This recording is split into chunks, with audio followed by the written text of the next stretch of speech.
Hey everyone, let's jump right in. Today, we're walking through something absolutely crucial, a vital emergency manual for recovering from a fall. Look, falling can be a truly scary experience, but knowing exactly what to do next, that can prevent a second injury. And honestly, it could even save your life. Think of this explainer as your personal step-by-step roadmap to getting back on your feet safely, protecting your body, and getting your confidence back. Get this number, 11. Every 11 seconds, an older adult in the US is treated in an emergency room for a fall. That is a staggering statistic. But we need to quickly pivot to something almost nobody talks about. The real hidden danger isn't always the fall itself. It's actually what happens in those panicked minutes right afterward when folks just don't know how to move safely. So, here's our survival protocol for today's explainer. 1. The hidden danger of falls. 2. Step 1. Pause and assess. 3. Steps 2 to 4, rising safely. 4. When you can't get up. And finally, 5. Preventing the next fall. All right. Kicking things off with Section 1, the hidden danger of falls, it's not just the impact. You know, when a fall happens, your body instantly goes into shock for a few seconds. And it's in those immediate post-fall moments where the real damage usually kicks in, primarily because of how we instinctively react. Human instinct is to either freeze up completely or completely panic and try to jump up immediately, like bouncing right back up the exact same way you might have done 20 years ago. Well, both of these reactions are pretty dangerous. The safe reality is that you absolutely must pause and check for injury. Think about it. If you've got a small injury, maybe a strained wrist or a bruised hip, rushing and twisting the wrong way can easily turn a minor issue into a major hospital visit. So the very first thing you do isn't standing up, it's stopping. Which brings us to Section 2, Step 1, Pause and Assess, your crucial first move. Okay, I really want to slow things down right now. If you find yourself on the floor, I want you to run through this specific mental checklist. First, take a slow breath. Literally just give yourself 10 to 15 seconds before you do absolutely anything. Then, gently check your body. Start right at the top. Check your head for any dizziness, pain, or confusion. Work your way down, testing your arms, wrists, hips, and legs. Try out some really small movements first, like wiggling your fingers or just slightly bending a knee or rotating an ankle. And I really cannot emphasize this enough. If you feel sharp pain or you can't move a limb normally, you must stop immediately. Do not try to get up. But if nothing feels seriously wrong, you're ready to move on. Moving right along to Section 3, Steps 2 to 4, Rising Safely, the physical protocol. Now, this protocol assumes you've done your pause, checked your body, and thankfully found no serious injuries. So here's Step 2, roll to your side. Please, whatever you do not try to sit straight up from your back like you're doing a sit-up. Why? Because sitting straight up puts just a massive amount of strain on your lower back. Instead, bend the knee of your top leg and use it along with your arm to gently roll yourself onto your side.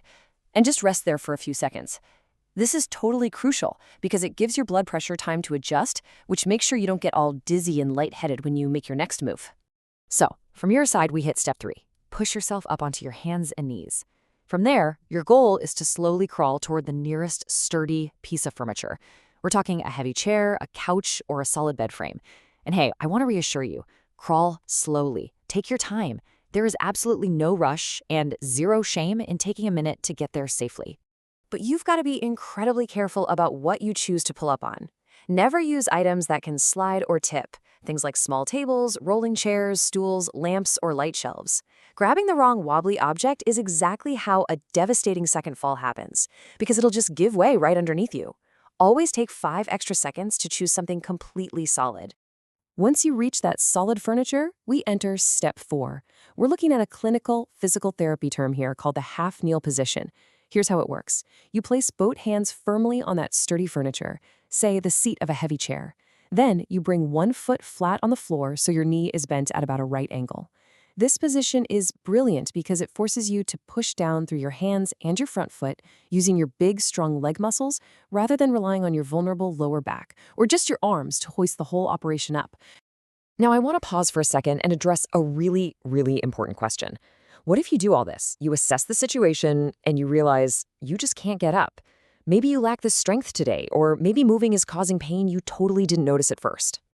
That brings us right into Section 4, When you can't get up, the contingency plan. I want to be incredibly clear and reassuring here. It is completely normal to stay down if moving causes pain, or if you simply don't have the strength to push up. Please do not push through the pain. I absolutely love this quote from our source material. That's not failure, that's smart. Remaining on the floor is sometimes the safest, smartest choice you can make to protect your dignity and your body. If you can't get up, your priority shifts. You stay where you are, keep yourself as warm and comfortable as possible, and you call for help. So how do we prep for that exact contingency? Keep a phone within arm's reach on a low table. Not a high shelf, a low table. It sounds so incredibly simple, yet it's honestly one of the most critical, overlooked safety habits for independent living.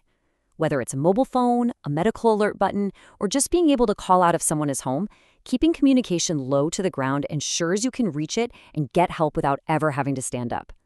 And that leads us to our final part, Section 5, Preventing the Next Fall, Simple Fixes.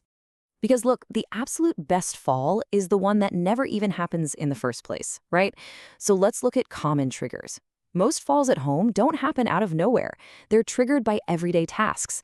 Bending all the way down to pick up dropped mail, stretching to reach a cereal box on a high shelf, or just twisting the wrong way. These seemingly innocent actions involve bending and reaching, which are hidden triggers that severely compromise your steady balance. So the crucial point is finding a lifestyle adjustment to just remove those triggers entirely. The simple fix? A reacher grabber tool. This isn't just a gadget. It's a really smart everyday habit. By using a grabber for those high shelves or dropped items, you keep your feet planted firmly on the ground and your balance perfectly steady the entire time. It literally removes the most common fall triggers from your daily routine. All right, let's bring it all together and quickly recap this empowering 4-step survival protocol. 1. Pause and assess your body. Do not rush. 2. Roll to your side to protect your back and let your blood pressure settle. 3. Crawl slowly to sturdy, heavy furniture. And 4. Use the half-kneel position to stand up using those strong leg muscles. Oh, and remember, once you are up, immediately sit down on that sturdy furniture and just rest for a few minutes. You've earned it.